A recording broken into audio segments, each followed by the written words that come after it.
옛날 옛적 산이 푸르고 별빛이 고요하던 어느 시절, 하루 새냥으로 살아가던 한 가난한 농부가 있었답니다. 부모 없이 혼자 자라며 배고픔과 외로움 속에서도 늘 정직하고 따뜻한 마음으로 세상을 바라보던 사람이었지요. 그런데 어느 날 그 앞에 털복숭이 도깨비가 나타났답니다. 지금부터 들려드릴 이야기는 한 사람의 친절이 어떻게 마을 전체를 따뜻하게 만들었는지에 대한 오래된 그러나 마음을 어루만지는 이야기입니다. 옛날 옛적 산과 들이 맞닿은 어느 작은 마을에 김선우라는 가난한 농부가 살고 있었습니다. 그는 아주 어릴 적 부모님을 모두 여의고 마을 여기저기 집안일을 도우며 하루 새냥을 벌어 살아가고 있었지요. 하루하루를 성실히 살았지만 늘 배가 고팠고 겨울밤이면 혼자 이불 속에서 조용히 눈물을 삼키곤 했습니다. 어느 날 해가 저물 무렵 선우는 이웃 마을에서 일을 마치고 돌아오던 길이었습니다. 그날도 주머니엔 겨우 벌어들인 새냥이 들어있었지요. 그런데 길 한복판에서 갑자기 커다란 그림자가 그의 앞을 가로막았습니다. 털이 복슬복슬하고 키가 하늘만큼 큰 사내가 서 있었죠. 선우는 본능적으로 알아챘습니다. 아, 도깨비다. 도깨비는 손뼉을 2번 치며 선우를 불렀습니다. 김선우, 김선우. 옛말에 도깨비를 만나면 놀라지 말고 평온하게 대답해야 한다고 했지요. 놀라면 도깨비가 화를 내서 해를 입을 수도 있으니까요. 선우는 마음을 다잡고 말했습니다. 응. 무슨 일이세요? 도깨비는 멋쩍게 웃으며 말했습니다. 사실 말이야. 새냥만 빌릴 수 있을까? 내일 꼭 갚을게.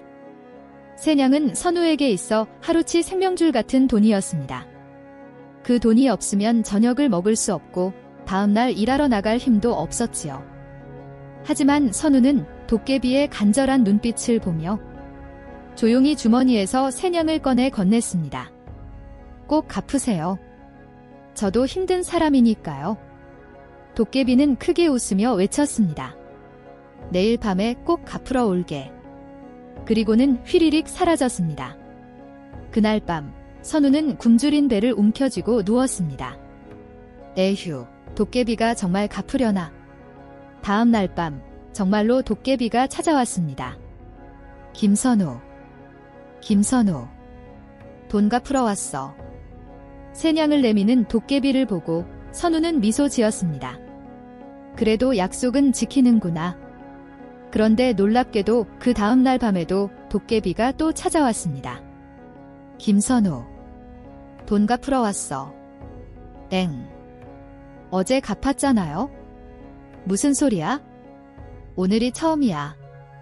그렇게 도깨비는 매일 밤 새냥을 갚으러 찾아오기 시작했습니다. 며칠 후 도깨비는 선우의 집에서 낡은 솥을 발견했습니다. 이런 걸 아직도 써? 내가 새 솥 가져다 줄게. 그날 밤 도깨비는 신비한 솥을 들고 왔습니다. 그 솥은 밥을 지어도 비워지지 않았고 설거지를 하면 다시 밥이 채워졌습니다. 도깨비는 매일 밤 새로운 솥을 가져왔고 선우는 더 이상 굶지 않았습니다. 솥이 많아지자 그는 마을 사람들에게도 나눠주기 시작했습니다. 누구나 따뜻한 밥을 먹게 되었지요. 도깨비는 또다시 선우의 집에서 낡은 막대기 2개를 발견했습니다. 이건 뭐야? 이런 건 버리고 내가 좋은 거 줄게. 다음 날 도깨비는 허리에 막대기를 차고 나타났습니다. 그 막대기를 휘두르면 금은보화가 쏟아져 나왔습니다. 선우는 그것 또한 이웃들과 나누었습니다. 그의 집뿐 아니라 마을 전체가 행복한 기적의 마을이 되었습니다. 사람들은 매일 아침 서로 인사하며 웃었고 추운 겨울에도 밥솥에서 김이 피어올랐습니다. 어느 날 선우는 이웃 마을의 잔치에 가고 있었습니다. 그때 어디선가 익숙한 목소리가 들렸습니다. 김선우, 김선우. 고개를 들자 하늘 위에서 도깨비가 울고 있었습니다. 큰일 났어. 도깨비왕이 날 부르셨어. 나 벌 받으러 가. 난 그냥 돈 갚으려 했을 뿐인데 왜 나는 망했지? 도깨비는 자신이 한 일을 하나도 기억하지 못하고 있었고 모든 부를 선우에게 준 것도 잊은 듯 했습니다. 도깨비는 그렇게 하늘 위로 사라졌습니다. 선우는 조용히 두 손을 모아 기도했습니다. 당신이 준 온기, 나도 나누겠습니다. 그러니 부디 외롭지 않기를 바랍니다. 그날 이후 마을 사람들은 말했습니다. 도깨비가 돈을 빌려달라고 하면 꼭 빌려줘야 해. 그건 인연의 시작이니까. 그리고 지금도 누군가 어려움에 처했을 때 그 이야기를 들려주곤 합니다. 도깨비는 잊었지만 선우는 기억했습니다. 받은 것을 나눴고 혼자 가지지 않았습니다. 그 덕에 따뜻한 밥냄새가 마을에 퍼졌고 웃음이 골목골목을 채우게 되었습니다. 어쩌면 도깨비란 우리가 외면했던 작은 기적일지도 모릅니다. 그 기적은 누군가의 손길과 따뜻한 나눔으로 시작되니까요. 도깨비는 잊었지만 사람들은 기억했습니다.